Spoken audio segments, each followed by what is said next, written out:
All right. Still trying to get the kinks down with this. What's going on, everybody? It's Coach G. Whew, back with Trench Talk. It's been a long HBCU weekend. So it's been a beautiful weekend. Beautiful defensive line play.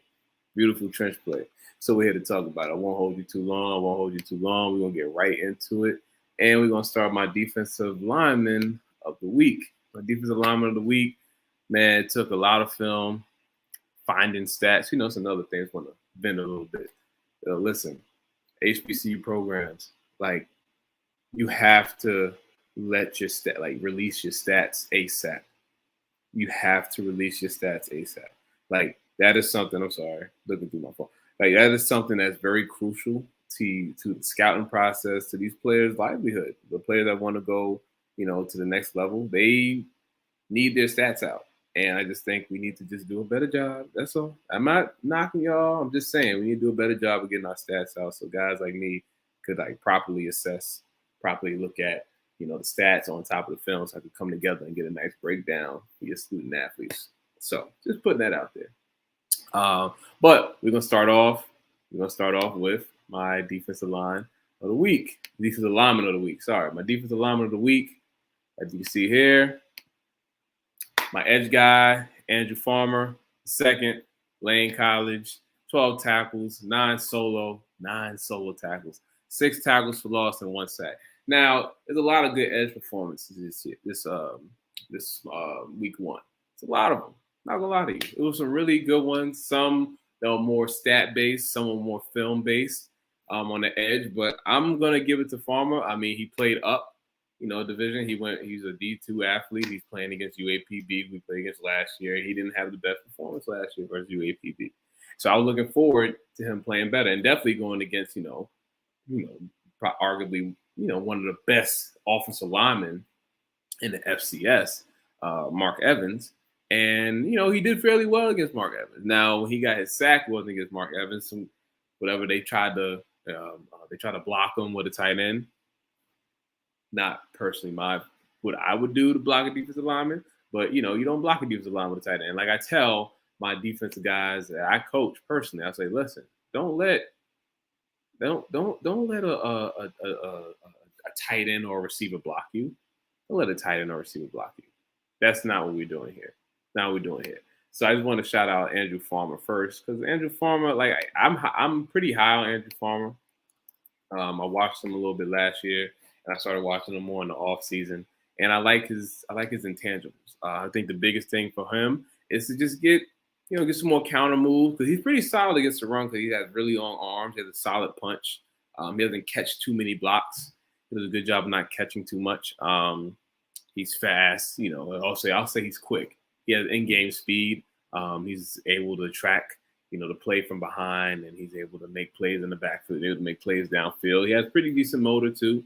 He's out there a lot. They have him playing the 3 technique sometimes. They got him on the weak side, the strong side, left, right. Doesn't really matter. He can play anywhere on the defensive line for Lane College.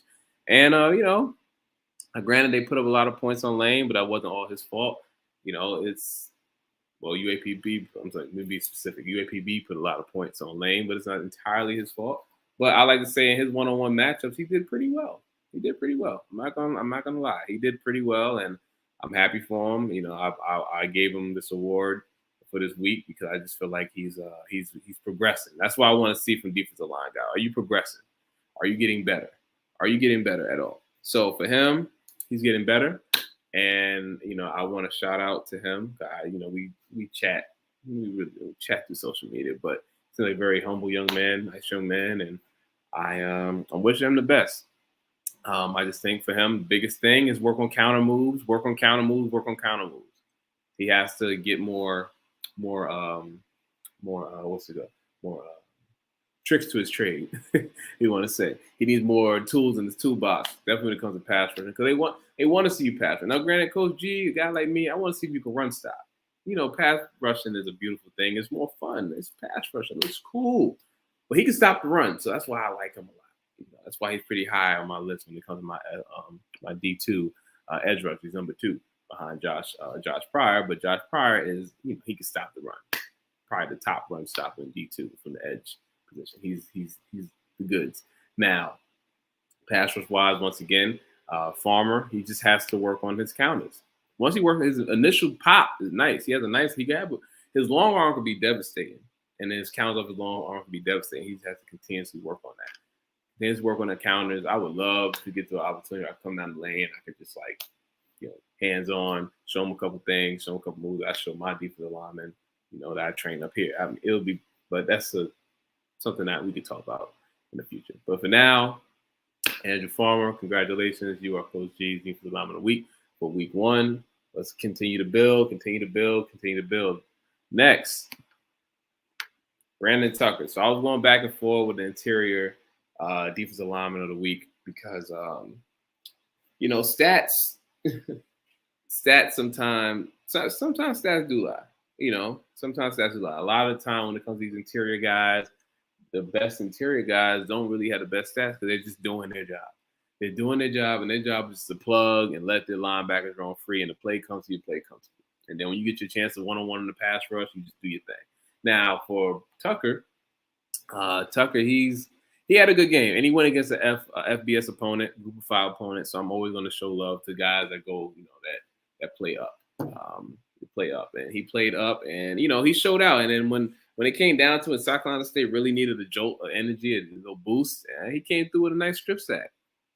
Beat the guard bad, beat the guard badly. The guard and the center, I believe, beat the guard and the center badly, and he got a strip sack.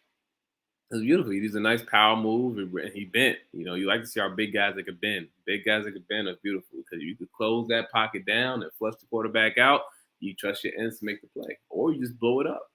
And that's what he did. He had a nice strip sack, 5 solo tackles, 1 for loss. I like to see more tackles for loss, of course. Tackles for loss is like my favorite stat, more than sacks, because, tackle for loss means you're putting them in 3rd and long, 2nd and long, shoot 4th and long. You just never know.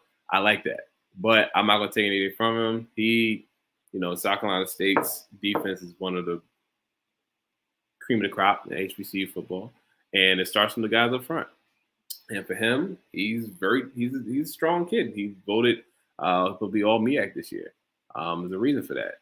I think, I trust Buddy Poe's system. He churns out good defensive linemen, good interior guys, and he churns out good defensive players. And, and the defensive coordinator there, he's phenomenal. So I know he's going to put him in the right position to succeed. So I'm comfortable giving Brandon Tucker his 9 tackles, 5 solo, 1 tackle for loss, 1 forced fumble, 1 sack. I'm comfortable giving him interior defensive lineman of the week, and I can live with that. I like his game. He's very strong. He's very he's not a short guy. A lot of the noses in black college football, a lot of the interior guys are shorter, stronger, low center of gravity, big legs. They could squat, they could sit in the hole, they could take on double teams.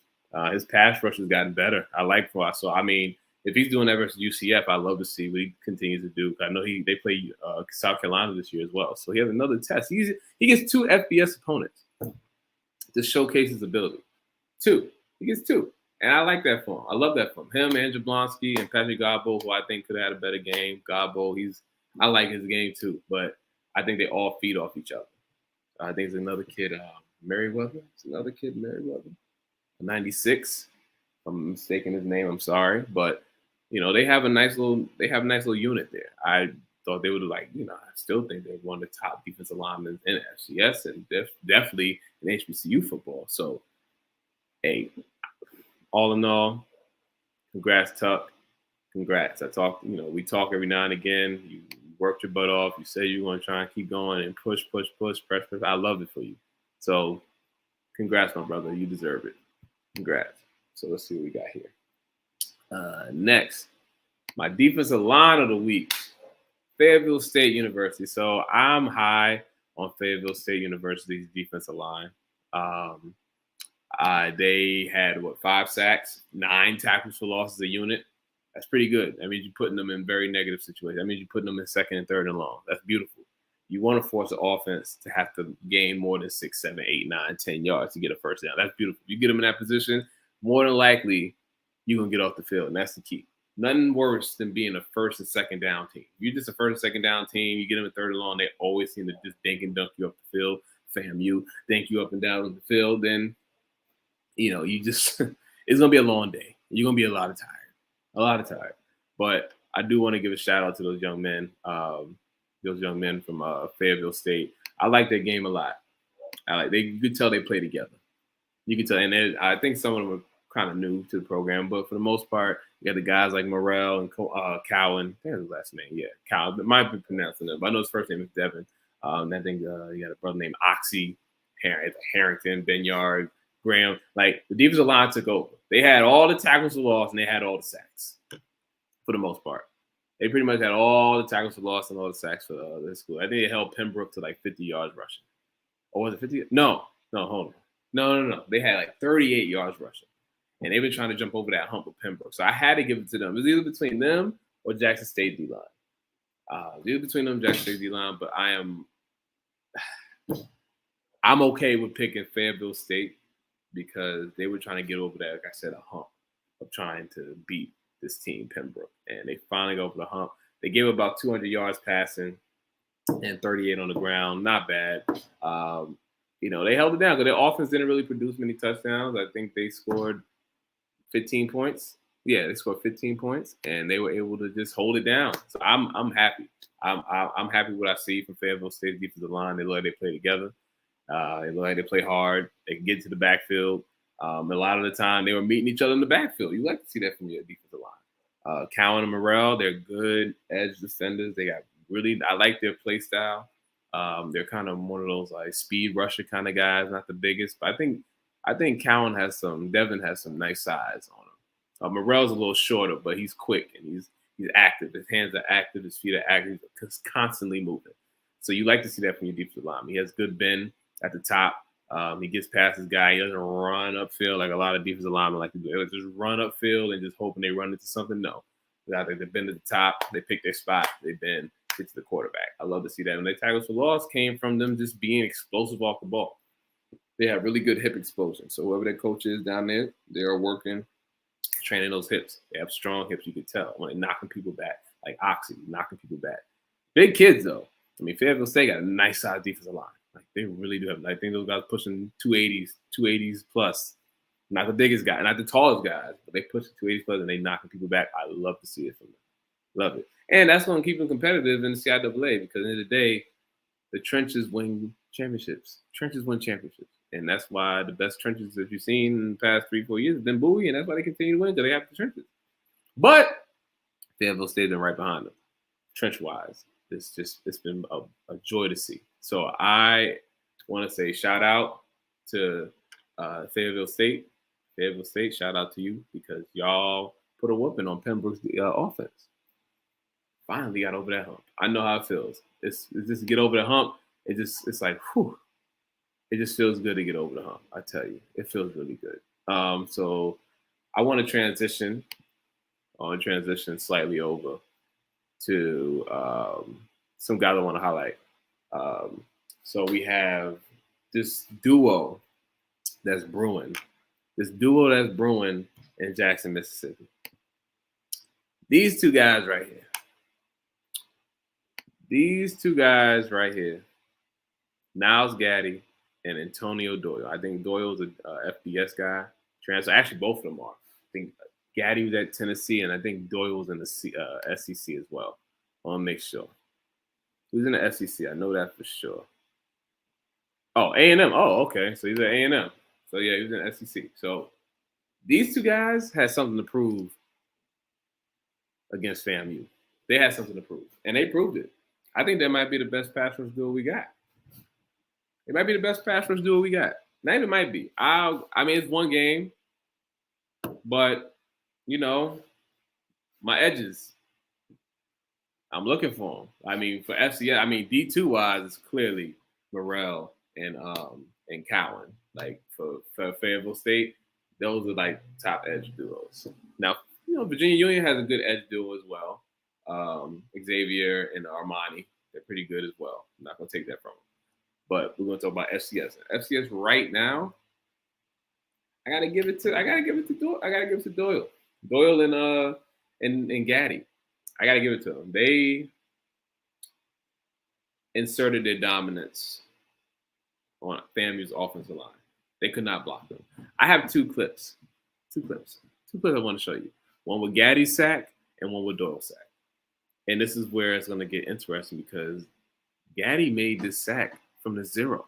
He was in the zero. He's an edge rusher. It was a speed package. They constantly got FAMU in third and long, mainly because of Devontae Davis in the middle and those guys, other guys helping. And the linebackers just making amazing plays, filling the gap out.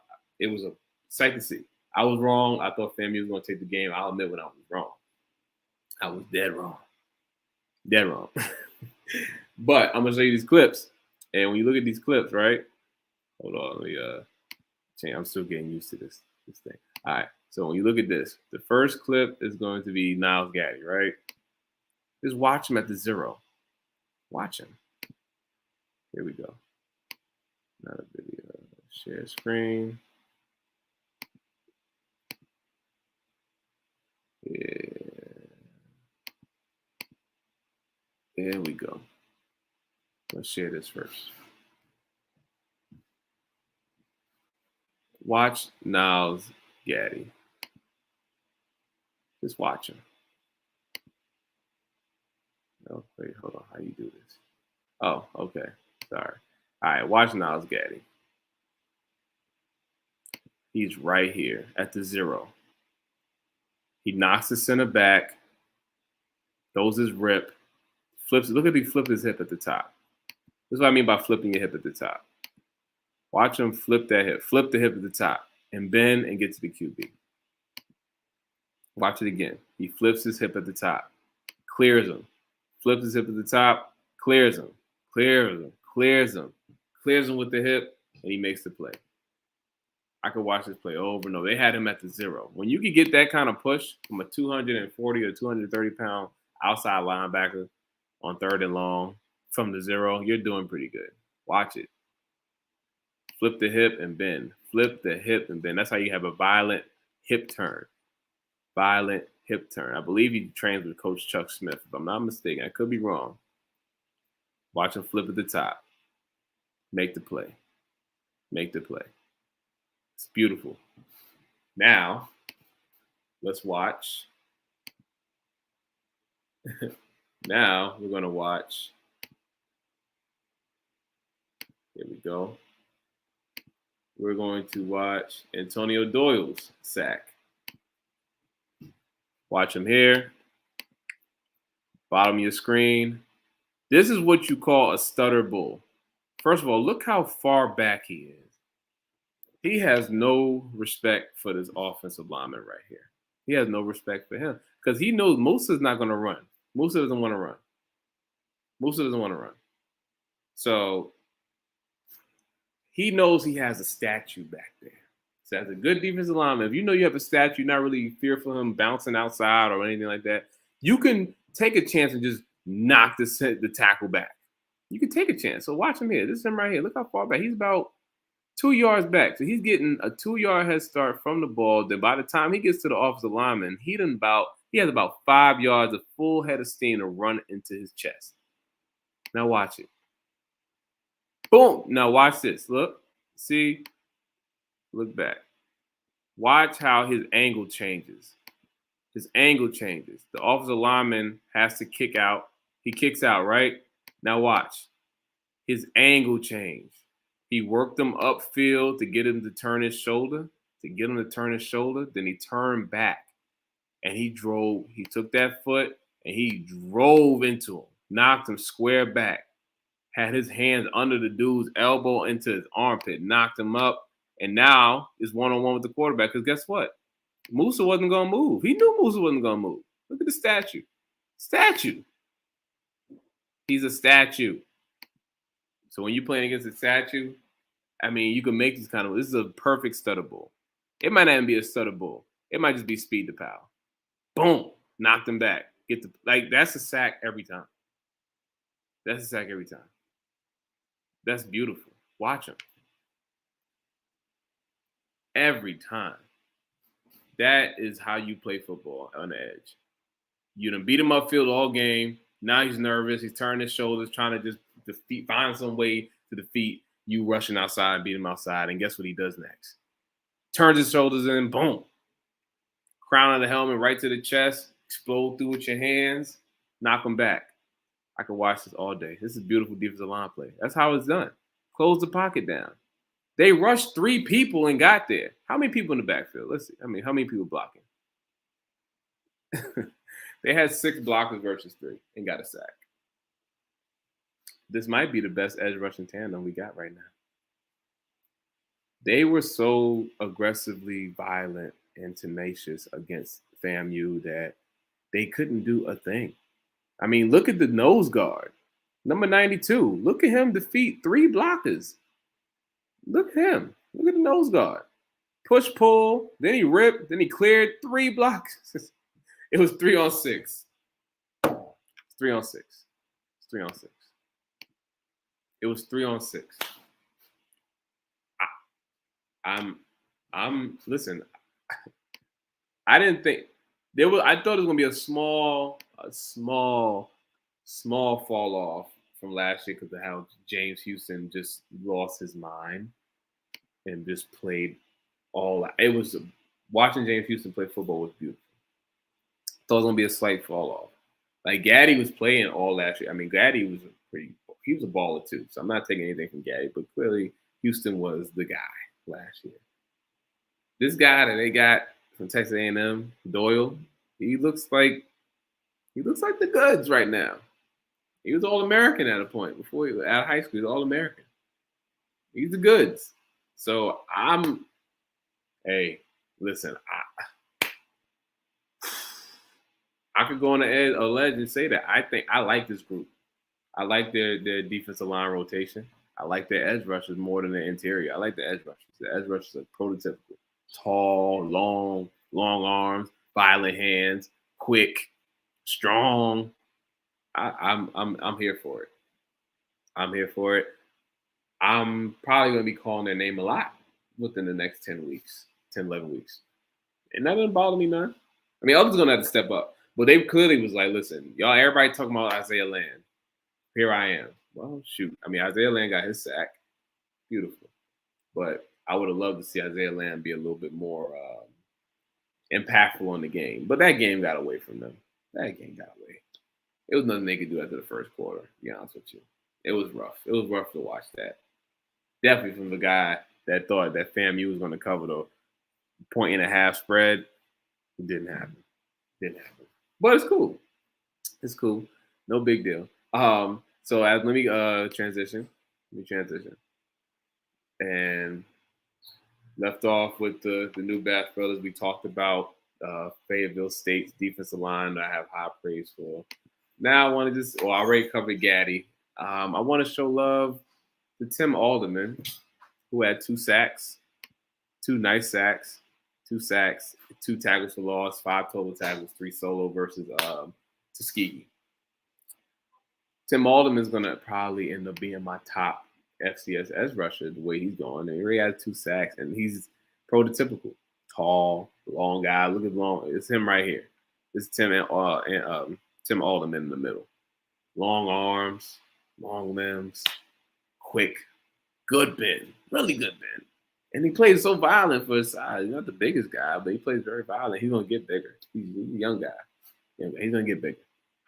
And he's going to be terrible. He was a pretty good player last year. He's pushing towards really good, great player this year. He's going to lead Fort Valley to the promised land. And they didn't even have Cameron Rutledge, the interior D lineman, with them.